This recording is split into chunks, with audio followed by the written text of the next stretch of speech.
Exacto. de cómo funciona. A ver, les presento primero una nueva página que también la tienen en el link en la segunda presentación, el que dice Hands-on Application en los archivos que están en el aula virtual. Y entonces, este es el Protein Data Bank, es una base de datos inmensa, no es la única, hay otras también, pero esta es una de las más usadas que a propósito están hoy celebrando, están haciendo un seminario, un simposio por los 50 años, celebrando los 50 años del Protein Data Bank. Y es una base de datos inmensa de estructuras de proteínas. Y algunas tienen sus ligandos, otras son solo las proteínas, algunas tienen para diferentes especies. Pueden buscar en la barrita del buscador, por ejemplo, si yo busco de hepatitis C, pueden buscar por enfermedad, pueden buscar por organismo. Y sale una lista de todas las estructuras que hay con esas palabras, ¿no? Si ustedes buscan SARS-CoV-2, les sale un montón. También pueden buscar por organismo, pueden buscar por nombre de la proteína. ¿Qué podemos poner? Por ejemplo, si yo busco hemoglobina y les sale una lista enorme, ¿no? No sé la verdad cuántos serán, cuántos datos hay. Oh, estoy buscando en español, hemoglobina. El nombre tiene que estar en inglés.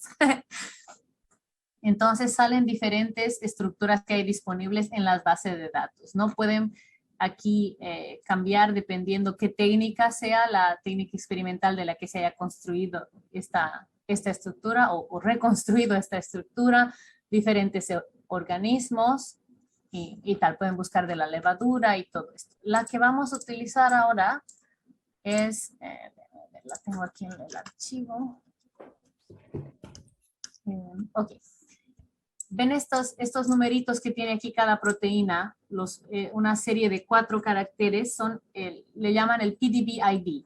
Cada estructura que se sube al Protein Data Bank tiene un ID específico y ya con eso lo pueden localizar y utilizar para diferentes estudios. Entonces, con la que vamos a trabajar tiene el ID 2M7D. Y la cantidad de información que tienen es también inmensa para cada estructura, ¿no? Tienen la estructura misma, tienen el artículo en el que se ha reportado esa estructura en particular, tienen también, tienen el nombre de la proteína, tienen cuántos aminoácidos tienen la secuencia. Esta es una proteína pequeñita que nos sirve bastante bien como ejemplo para este curso.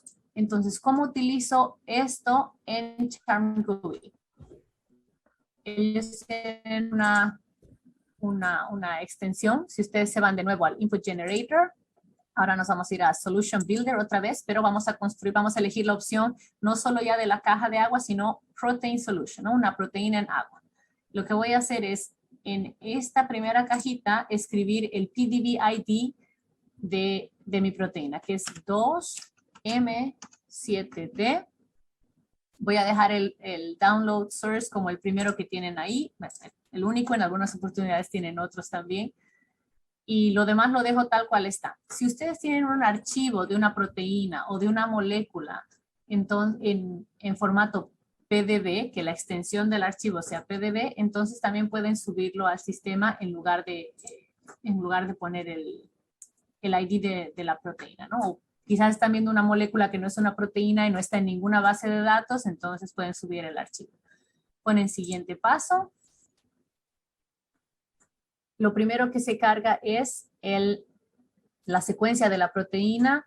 Como este es un sistema un poquito más grande y quizás sé que lo voy a hacer en diferentes partes, recuerden que tienen que guardar el número del Job ID para que después en algún momento, si ustedes quieren regresar y continuar del paso en el que estaban, simplemente se van a ir a Input Generator, Job Retriever y van a poner el número del ID que tienen, con el que estén trabajando. Entonces, nos vamos al siguiente paso. En esta parte no estoy cambiando ninguna cosa. Normalmente cuando la proteína ya es bastante conocida, como esta con la que estamos trabajando, no voy a agregar ninguna de estas opciones. Pueden ver que pueden añadir fosfatos, pueden añadir lípidos, pueden añadir azúcares o diferentes ligandos a la proteína, pero nosotros no le vamos a cambiar nada. Tenemos aquí lo que se llama el Terminal Group Patching. Esto es simplemente como ponerles una tapita para el término N y para el término C, el C términos y el N términos de la proteína, porque algunas veces en el Protein Data Bank están las estructuras y no están selladas, digamos, ¿no? Y en las simulaciones a veces está el final de esa proteína o de esa secuencia, si no está con la carga como debe estar, a veces genera un poquito de problemas. Entonces se le pone estas, se le llaman caps o las dos tapitas para que el inicio y el final de la proteína estén como deben estar para correr bien en la simulación. Ponemos siguiente paso. Este a veces toma un poquito más de tiempo. Ojalá termine antes de. Ok, el siguiente paso es entonces el agua. ¿Cuánta agua voy a poner alrededor? De nuevo, ustedes pueden ver aquí en la lista de archivos que existe. La primera es simplemente el archivo tal cual está en el Protein Data Bank. La siguiente que tiene el View Structure es la estructura como ya está cargada en este programa, ¿no? Que debería ser la misma. Vamos a hacer nuestra caja de agua. Le voy a cambiar de 10 a 15, aquí, a 15 angstroms, solamente para que sea un poquito más grande.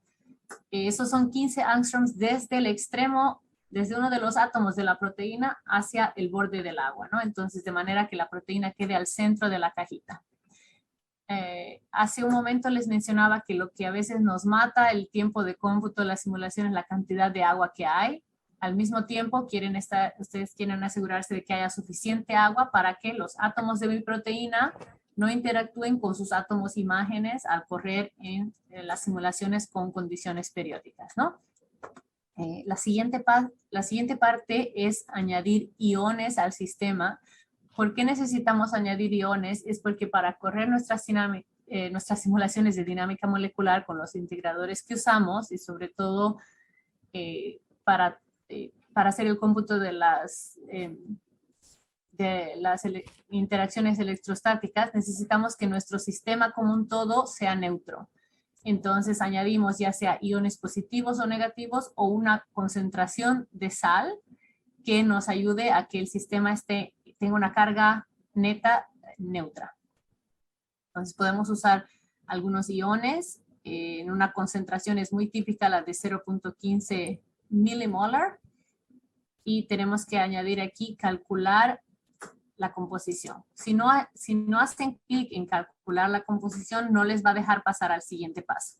Se darán cuenta que el sistema entonces calcula el número de iones positivos y de iones negativos que vamos a tener para este sistema y va a ser un sistema al momento de hacer la simulación neutro. Nos vamos al siguiente paso.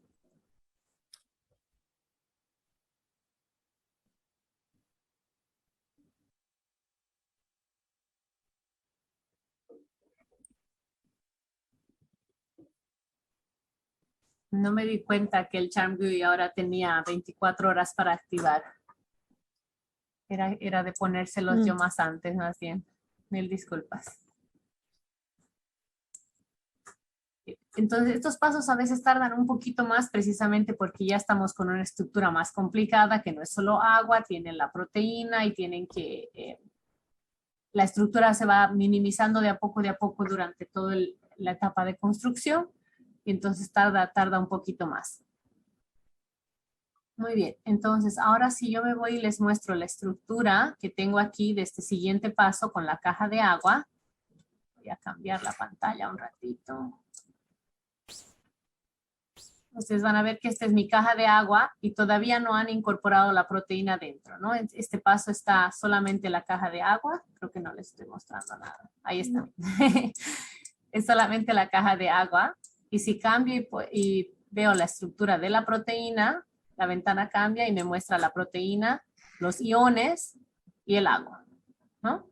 Entonces, este set de coordenadas todavía no está minimizado, pero ya puedo ver que están distribuidos mis iones de manera aleatoria, por aquí y por allá.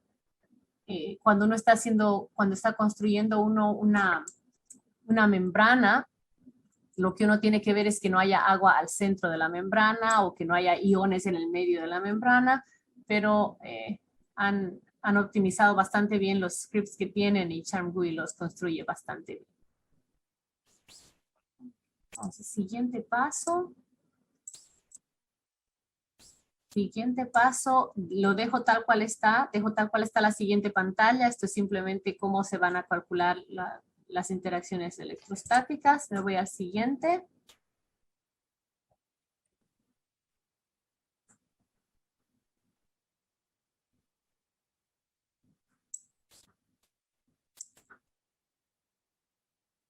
Esta tarde, al momento de subir los videos, también voy a subir un poquito las instrucciones para ver si es que pueden ustedes transferir estos archivos, aunque no los vayamos a hacer correr una simulación como tal, pero al menos que ustedes tengan la práctica de transferir archivos entre su computadora y el clúster.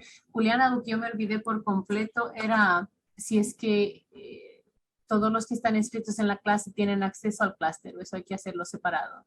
En estos días están haciéndole un usuario a cada uno de los que estén en el curso, para que puedan correr una pequeña simulación de esta proteína TRP-Cage,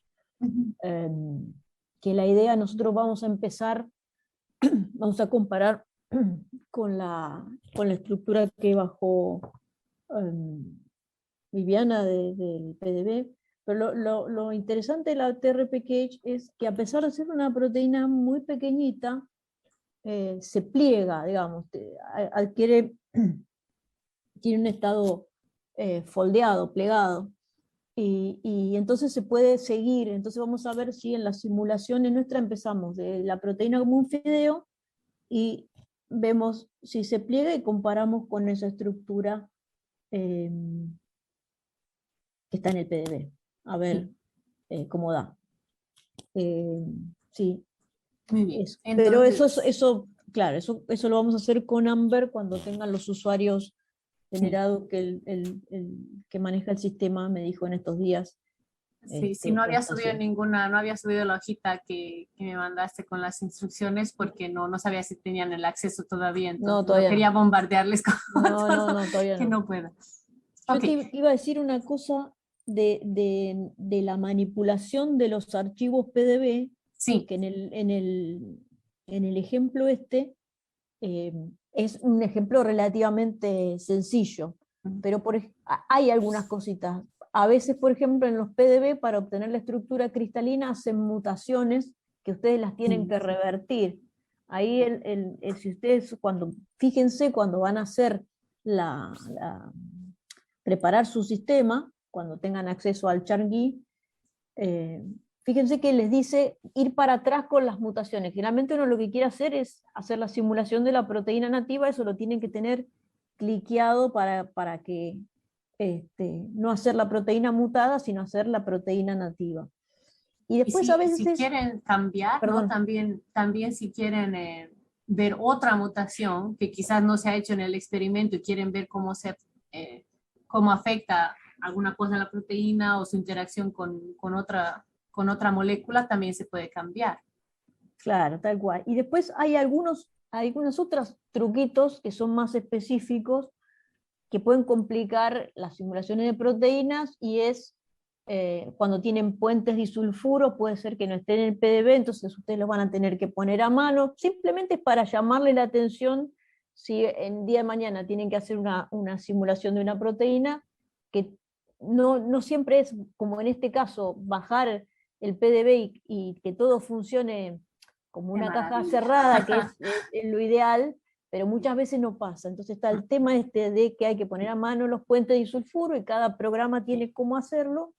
Y la otra cuestión que hay que ver es con la simulación de las cistidinas.